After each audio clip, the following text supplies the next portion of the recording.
வணக்கம், welcome to அவா சமையல். இன்றைக்கி நம்ம பார்க்க போகிறது உக்கரை. இதுக்கு என்னென்ன தேவைன்னா, கருப்பு உளுந்தை ஊற வச்சுக்கணும். கருப்பு தோசைக்கு மாதிரி கழுவிட்டு தோலோடு வச்சு செய்ய போகிறோம். பனை வெல்லம், சுக்கு, நல்லெண்ணெய். இதுக்கு என்ன பனை வெல்லம் தான் கண்டிப்பாக யூஸ் பண்ணணும்? ஆமாம், கண்டிப்பாக பனை வெல்லம் தான் யூஸ் பண்ணணும். இது இரத்த சோகைக்கு நல்லது, கர்ப்பப்பைக்கு நல்லது. இந்த டேட்ஸ் வர நாளில் இதை சாப்பிட்டிங்கன்னா ரொம்ப குழந்தைங்களுக்கு இடுப்பு வலியே சுத்தமாக இருக்காது. தோல் உளுந்தால் அப்படியே அரைச்சிக்கணும். வெள்ளை பாவில் அப்படியே தண்ணியில் வெள்ளத்தை ஊற்றி கரைச்சி உளுந்தை நல்லா கலக்கிக்கணும். அதுக்கப்புறம் வேக வச்சு நல்லா வேகும்போது எண்ணெயை ஊற்றி சுக்கை போட்டு எண்ணெயை ஊற்றி கிண்டணும். நல்லெண்ணெய் தான் கண்டிப்பாக யூஸ் பண்ணணும். ஆமாம், பனை வெல்லம் எல்லாமே உடம்புக்கு ரொம்ப நல்லது, கர்ப்பப்பைக்கு ரொம்ப நல்லது. இப்போ உள்ள குழந்தைங்களுக்கு கொடுங்க, நல்லா ஸ்வீட்டாக இருக்கும், நல்லா சாப்பிடுவாங்க. இப்போ ஊற வச்ச உளுந்து நல்லா கழுவி வச்சுருக்கேன். தோலோட கொஞ்சம்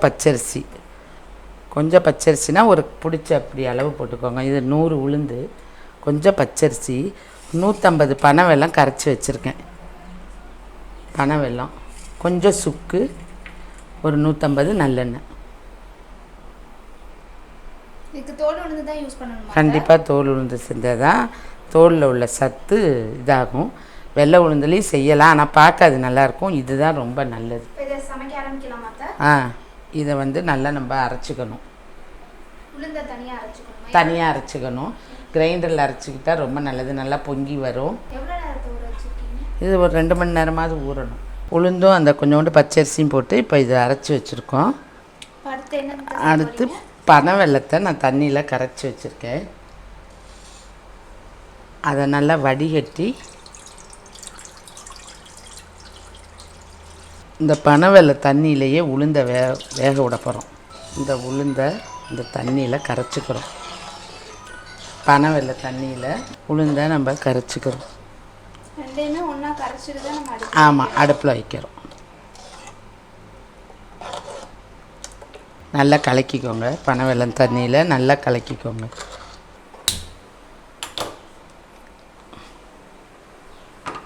உங்கள்கிட்ட இரும்பு சட்டி இருந்தால் அதில் வச்சுக்கோங்க, நல்லாயிருக்கும். இப்போ இது அப்படியே கலக்கிக்கிட்டே இருக்கணும். பனை வெல்லத்தை நல்லா கரைச்சி ஊற்றிக்கிட்டாலும் சரி, இல்லை ஒரு டம்ளர் தண்ணி ஊற்றிக்கிட்டாலும் சரி, உளுந்து வேகிற அளவுக்கு.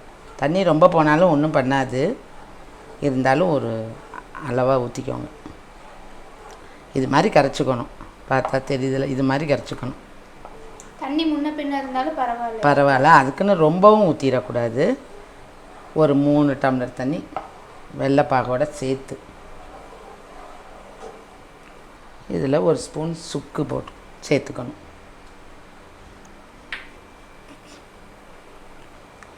இது எப்படியும் ஒரு 20 நிமிஷமாவது ஆகும். 20 நிமிஷம்? ஆமாம், நல்லா வெந்து கொப்பளிச்சு வரையில் நல்லெண்ணெயை ஊற்றணும். இப்போ 5 நிமிஷம் ஆயிருக்கு. இன்னும் நல்லா வேகணும். இது மாதிரி வரும். அதுக்கப்புறம் அடுப்பை சிம்மில் வச்சுக்கோங்க. சிம்மில் வச்சு இனிமேல் கிண்டுங்க. நல்லா களி பாகத்துக்கு வரும்.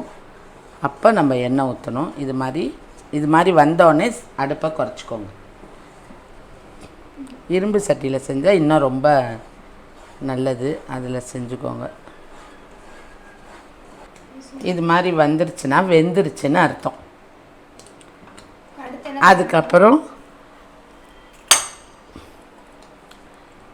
எண்ணெயை ஊற்ற போகிறோம். நல்லெண்ணெய் 150 ஊற்றிக்கோங்க.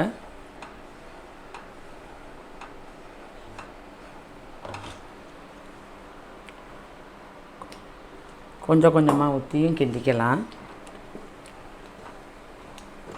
இந்த எண்ணெய் நல்லா மேலே வரும்போது தான் நம்ம இறக்கணும். கொஞ்சம் வேலை அதிகம்தான், இது மாதிரி பண்ணி கொடுங்க குழந்தைங்களுக்கு. எப்போவுமே இடுப்பு வலி வராது. வயிற்று வலி, இடுப்பு வலி சமயத்தில் கொடுத்தா வராது, லைஃப் லாங் வராது. நீங்கள் இதை வச்சு சாப்பிட்லாம். ஃப்ரிட்ஜுக்குள்ளே வச்சிட்டிங்கன்னா கூட பிள்ளைங்களுக்கு போவையில் வரையில் கொஞ்சம் கொஞ்சம் கொடுத்தீங்களா.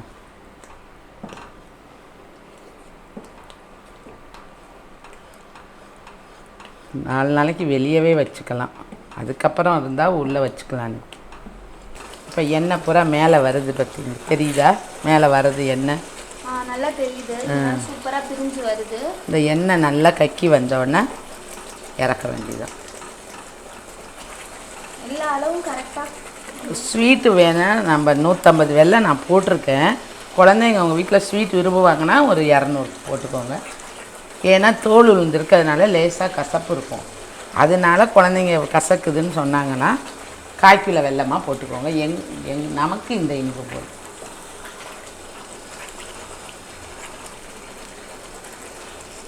இப்போ ஊற்றின நல்லா எண்ணெய் பூரா நல்லா பிரிஞ்சு அழகாக வந்திருக்கு. எண்ணெய் மேலே வந்துச்சுன்னா தான் நல்ல டேஸ்ட்டாக இருக்கும். அவ்வளோதான். எண்ணெய் மேலே வந்தாலே நல்லா கக்கி வந்துருச்சுன்னா நம்ம ஊற்றின எண்ணெய் பூரா மேலே வந்துடும். அப்புறம் நீங்கள் கொஞ்சம் கொஞ்சம் எப்போதும் எடுத்து சாயந்தரத்தில் குழந்தைங்களுக்கு கொஞ்சம் கொடுக்கலாம். குழந்தைங்க ஆனால் அது தோல் உளுந்தனால விரும்ப மாட்டாங்க. நம்ம இது பண்ணி தான் கொடுக்கணும். பொதுவாக ஏஜ் அட்டன் பண்ண பிள்ளைங்களுக்கு இந்த ஒரு வாரத்தில் கொடுத்தீங்கன்னா ஒன்றா விட்டு ஒரு நாள் கொடுத்தா இடுப்பு வலிங்கிறது இருக்காது, வயிற்று வலி இருக்காது, இடுப்பு வலி இருக்காது. நல்லா மேலே இப்போ வந்துருச்சா எண்ணெய். அதுக்கப்புறமும் ஒரு 10 நிமிஷம் அப்படியே கிண்டிக்கிட்டே இருந்தோம்னா அப்படியே உதிரி உதிரியாக வரும். ஆமாம், வந்தால் ரெடி ஆகுது. இப்போ லேசாக வருது பாரு, கட்டி மாதிரி, அது மாதிரி உதிரி உதிரியாக வரும். எப்படியும் இது செஞ்சு முடிக்க 1 மணி நேரம் ஆகும். இது மாதிரி உதிரி உதிரியாக வரணும். எண்ணெய் கக்கி வந்ததுக்கப்புறமும் நீங்கள் ஒரு அல்வா மாதிரி இருக்கும். அதுக்கப்புறமும் ஒரு 10-15 நிமிஷம் இந்த மாதிரி கிண்டினீங்கன்னா உதிரி உதிரியாக வரும். இப்படி வந்தால் தான் அது ரெடி ஆயிடுச்சுன்னு அர்த்தம்.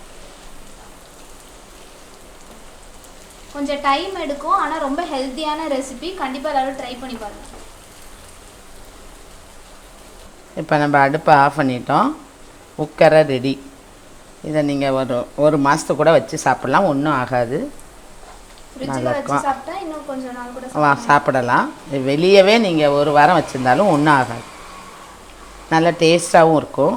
குழந்தைங்களுக்கு கண்டிப்பாக கொடுங்க. இப்போ சூப்பரான ஹெல்த்தியான உக்கரை ரெடி ஆயிடுச்சு. நம்ம இதை இப்போ டேஸ்ட் பண்ணி பார்ப்போம். பார்க்கவே சூப்பராக இருக்குது. நல்லா உதிரி உதிரியாக அத்தை சொன்ன மாதிரி பார்க்கவே செம்மையாக இருக்குது. இந்த பனை வெல்லத்தையும் அந்த நல்லெண்ணோட வாசமும் சூப்பராக இருக்குது. இப்போ நம்ம டேஸ்ட் பண்ணி பார்ப்போம். செம்மையாக இருக்குது, சூப்பராக இருக்குது, வேறு லெவலாக இருக்குது. இவ்வளோ டேஸ்ட்டாக வரும்னு நானே எதிர்பார்க்கல. ஆனால் செம்மையாக இருக்குது, பார்க்கவும் நல்லா இருக்குது, உதிரி உதிரியாக. அதோட கன்சிஸ்டன்சி சாப்பிடும்போது சூப்பராக இருக்குது. எல்லா நல்லெண்ணோட ஃப்ளேவர், சுக்கோட ஃப்ளேவர், அந்த பனை வெல்லம் ஸ்பெஷலாக அதுதான் நல்ல ஃப்ளேவர்ஃபுல்லாக இருக்குது. சூப்பர் ஹெல்த்தியான டிஷ்ஷு. கண்டிப்பாக எல்லாருமே ட்ரை பண்ணி பாருங்கள். குழந்தைங்களுக்கு சின்னதுலேருந்தே கொடுத்து பழக்கலாம். நீங்கள் திடீர்னு கொடுக்கறதுக்கு குழந்தைலேருந்தே கொடுத்து பழக்குனா ரொம்ப ஹெல்த்தியாக இருக்கும். கண்டிப்பாக குழந்தைங்களுக்கு கொடுத்து பழக்குங்க. ஏஜ் அட்டன் பண்ணுற டைமில் இதை கொடுத்தீங்கன்னா ரொம்ப ஹெல்த்தி, லைஃப் லாங் இடுப்பு வலிங்கிறதே இருக்காதுன்னு சொன்னாங்க எங்கள் அத்தை. ஸோ கண்டிப்பாக ட்ரை பண்ணி பாருங்கள். எல்லோரும் உளுந்தங்களி தான் செஞ்சு கொடுப்பாங்க யூஸ்வலாக பார்த்தீங்கன்னா. அதை கூட நிறைய பேர் விரும்ப மாட்டாங்க. ஆனால் இந்த மாதிரி செஞ்சு கொடுத்தீங்கன்னா உதிரி உதிரியாக சாப்பிட சூப்பராக இருக்கும். அதனால் மறக்காமல் ட்ரை பண்ணி பாருங்கள். எப்படி இருக்குன்னு சொல்லி கமெண்டில் கண்டிப்பாக மறக்காமல் மென்ஷன் பண்ணுங்கள் ட்ரை பண்ணிவிட்டு. வீடியோ பிடிச்சிருந்துச்சுன்னா லைக் பண்ணுங்கள், ஷேர் பண்ணுங்கள், சப்ஸ்கிரைப் டு அவ்வா சமையல். பை.